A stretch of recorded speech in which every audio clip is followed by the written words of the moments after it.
అర్థం చేసుకునే person is very important. అంటే ఆల్రెడీ అర్థం చేసుకోవడం ఇంకా కష్టం. అదే అంటే పాయింట్ ఏంటంటే నీకు ఆల్రెడీ నీ కెరియర్ వైజ్ నీ ఆపర్చునిటీస్ వైజ్ నీకు చాలా టెన్షన్స్ హజిల్స్ ఉంటాయి. At least marriage and relationship has to bring you peace. అక్కడ నువ్వు హజిల్ చేసి ఎక్స్ప్లెయిన్ చేసుకుంటే ఇక్కడ నువ్వు అంటే అరే ఎక్కడో దగ్గర కేవస్ లేకుండా పీస్ ఉండాలి కదా. మనం మాక్సిమం ఈ టాపిక్ ఎందుకు స్కిప్ చేయడానికి చూస్తాము అంటే నువ్వు ఎవరికి ఇది ఇలా ఉంటుందని ఎక్స్ప్లెయిన్ చేయలేవు. ఇంట్లో వాళ్ళకే ఎక్స్ప్లెయిన్ చేయడానికి ఇన్నేళ్ళు పట్టింది. Again new person you have to explain all this. But ఎందుకులే అనిపించింది కానీ తప్పదు, ఇన్ఎవిటబుల్. అంటే దాన్ని నువ్వు దాటేయాలనుకున్నా వాళ్ళు వేయనివ్వరు. అండ్ ఎక్కడో దగ్గర నువ్వు కాంప్రమైజ్ అవ్వాలి. ఇప్పుడు మన చుట్టూరు ఉన్న వాళ్ళని చూస్తే రియాలిటీలో పెళ్ళిళ్ళు సక్సెస్ అయ్యాయి, సక్సెస్ రేషియో అనేది చాలా తక్కువ పడిపోతుంది కూడా. ఇవి చూసినప్పుడు ఇంకా అంటే మనకి ఆల్రెడీ నిరుత్సాహం లేదు, కొంచెం యాడ్ ఆన్ అయ్యి వద్దులేరా బాబు ఇప్పుడు అని అనిపించట్లేదు మెనీ టైమ్స్. ఐ మీన్ అంటే ఆ ఇన్స్టిట్యూషన్ ఆఫ్ మ్యారేజ్ అనేది డైల్యూట్ అవుతూ వచ్చిందో అది మనమే డైల్యూట్ చేసాము తెలియదు, కానీ సంహౌ ఆ హోప్ అయితే చాలా మటుకు అవసరమా ఇప్పుడు మళ్ళీ అంటే ఇట్స్ నాట్ లాస్టింగ్ అన్న పాయింట్ కన్నా దాని ఎఫెక్ట్ కెరియర్ మీద మళ్ళీ ఉంటుందేమో. పర్సనల్గా ఇఫ్ ఇట్స్ నాట్ లాస్టింగ్ అది నా మటుకు అన్నట్టు నేను ఇప్పుడు ఉండలేను, ఎందుకంటే పబ్లిక్ ఫిగర్స్ మనం ఇప్పుడు. సో దాని ఇంపాక్ట్, దా పర్సనల్ ఇంపాక్ట్ నువ్వు వర్క్ మీద పడ్డం, పబ్లిక్లో తెలియడము, ఆ భయం ఇంకా అదే చెప్తున్నారు మీరు ఇందాక అన్నట్టు don't we have to be extra conscious అంటే yeah we have to be extra conscious. మామూలుగా choosing a person and going marrying a person వేరు. ఈ బయట ఇలాంటి అన్సక్సెస్ఫుల్ మ్యారేజెస్ ఉన్నప్పుడు ఇంకా అండ్ అంటే మన ఫీల్డ్ని యాక్సెప్ట్ చేయడము, అర్థం చేసుకోవడము చాలా కష్టం, చాలా కష్టం. సో సమ్హౌ డీపెస్ట్ ఫియర్స్లో అది ఉండిపోయిద్దేమో. Until it's going to happen it's we're going to be scared of it అనిపిస్తుంది. ఏంటి ఇన్ఫినిటంలో నెక్స్ట్ ఏదైనా ప్రాజెక్ట్ డిసైడ్ అయిందా, లేకపోతే what is your next? So ప్రస్తుతానికి పెళ్లివారమండి ఇంకొక 2-3 ఎపిసోడ్స్లో అవుతుంది. అయ్యాక ఆల్రెడీ ఒక ప్రాజెక్ట్ రన్ అవుతోంది, జానకి సమేత రఘురామ అని. అది అండ్ చూడాలి, ప్రీవియస్ హిట్ అయిన సిరీస్ సీక్వెల్స్ ప్లాన్ ఉన్నాయి. అంటే I did a series call date with boss, దాని సీక్వెల్ రాధా గోపాలం, దాని సీక్వెల్ ప్లాన్ అయితే ఉంది. ఇంకా ఆడియన్స్ని బట్టి వాళ్ళ రియాక్షన్స్, అంటే you can't keep on doing content with the same person. అంటే ఒకే కౌంటర్ పార్ట్తో కంటెంట్ చేస్తున్నా సరే బోర్ అయిపోతారు. And they somehow get use to seeing only with that person. అంటే వీళ్ళతో కంటెంట్ హిట్ అయితే వీళ్ళతోనే చెయ్యి అంటారు, బట్ దట్ డజంట్ వర్క్. అంటే కాస్టింగ్ మారుతూ ఉండాలి. So with different person for few days and maybe will come back to Pellivaramandi season 3 again. ఇప్పుడు చాలా మందికి వ్యూవర్స్కి ఉన్న క్వశ్చన్ ఏంటి అంటే, ఛానల్స్లో అయితే దే పే యూ మంత్లీ ఇట్లా అని, బట్ యూట్యూబ్లో వచ్చేసరికి అంటే ఈ వ్యూవర్షిప్ని బట్టి దే పే యూ ఆర్ మనకి సినిమాలో లాగా పర్ డే అలాగా, లేకపోతే ఈ ప్రాజెక్ట్ కింద అని? ఐఎమ్ అన్ ఎంప్లాయీ, సో అది ఛానల్స్లో లాగా మంత్లీయే పే ఉంటుంది. అంటే ఇట్ డిపెండ్స్. అంటే ఫ్రీలాన్సర్స్ అయితే ఒకలా ఉంటుంది, ఎంప్లాయీస్ అయితే ఒకలా ఉంటుంది, if you own a channel ఒకలా ఉంటుంది. అంటే నాకంటూ నా ఓన్ ఛానల్ ఉండి if I'm associated with it partnership లాగా this part of revenue belongs to me, this part percentages ఉంటాయి. ఫ్రీలాన్సర్స్ ఉంటే నంబర్ ఆఫ్ డేస్ కానీ పర్ సిరీస్ కానీ ఉంటుంది. నేను ఎంప్లాయీని కాబట్టి నాకు అట్లే ఉంటుంది monthly. So number of videos per month అలా.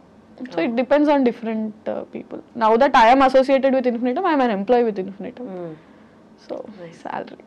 ఫైనల్లీ ప్రసాద్ గారు నేను ఇంటర్వ్యూ చేశాను. అమ్మో అమేజింగ్. అసలు తన టాలెంట్, తనకి వాక్చాతుర్యము, రైటింగ్ మీద ఉన్న గ్రిప్ అసలు ఎంత అంటే, నాకు తెలిసి నేను చూస్తున్నా 3-4 ఎపిసోడ్స్ ఏమో చూసినప్పుడు ఒక దాంట్లో రైటింగ్ అనేది ఎక్కడొక్కడే ఎవాపరేట్ అయిపోద్ది, ఇంకా స్కిల్ అంతా ఎవాపరేట్ అయిపోయి ఇంకేముండదు, ఏదో ఒకటి సర్ది కట్టేద్దాం అన్నట్టు ఎక్కడా అనిపించలే. ఏ ఎపిసోడ్కి ఆ ఎపిసోడ్ అన్న ఆ మాటలు రాయడం కానీ చాలా టాప్ నాచ్ అనిపిస్తుంది.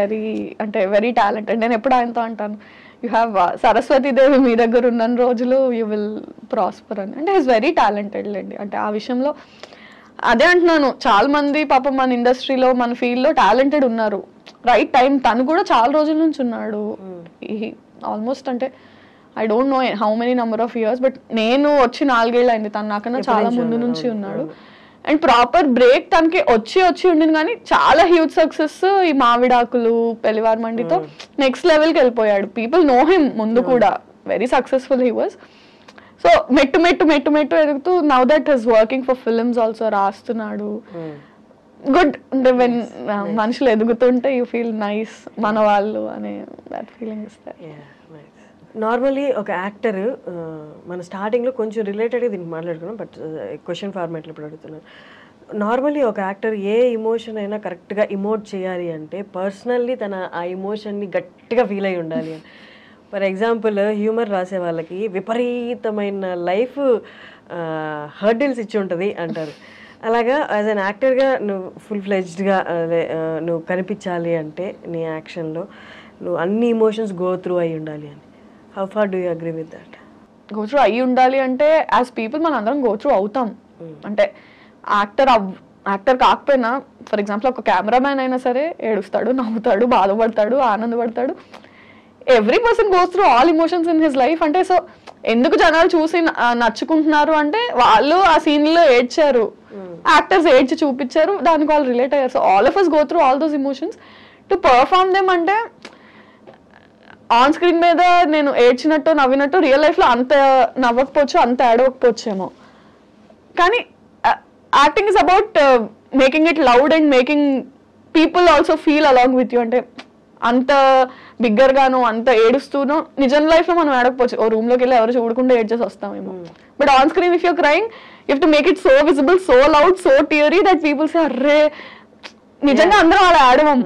Acting is different. అంటే నీకున్న ఇమోషన్స్ ని ఒక 10x 20x చేసి మ్యాగ్నిఫై చేసి చూపిస్తాం మనం యాక్టింగ్ లో. అందరం అలాంటి ఇమోషన్స్ గో త్రూ అవుతామని లేదు. బట్ లైఫ్ లో career set backs and love breakups ఇవి చాలా యాడ్ అవుతాయి ఇమోషనల్ సీన్స్ ఇమోట్ చేయడానికి అంటారు.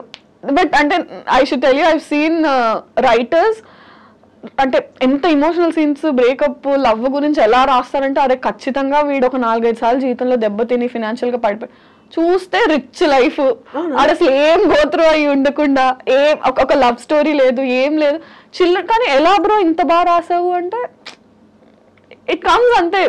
నువ్వు ఎక్స్పీరియన్స్ చేయగల, నువ్వు ఎక్స్పీరియన్స్ చేసిన వాళ్ళు you have to B a good listener. చూసినా కూడా అంటే మనం అనుకుంటాం అంటే to be able to do ఇంత బాగా చేశారు, ఇంత న్యాచురల్ గా చేశారు అంటే మీరు కూడా acting doesn't work like that and even writing doesn't work like that. అంటే ప్రొఫెషన్ స్కిల్ వేరు, పర్సనల్ ఎక్స్పీరియన్స్ వేరు అంతే. Nice talking to Virajitha. అసలు విరాజిత పేరు మీనింగ్ ఏంటి?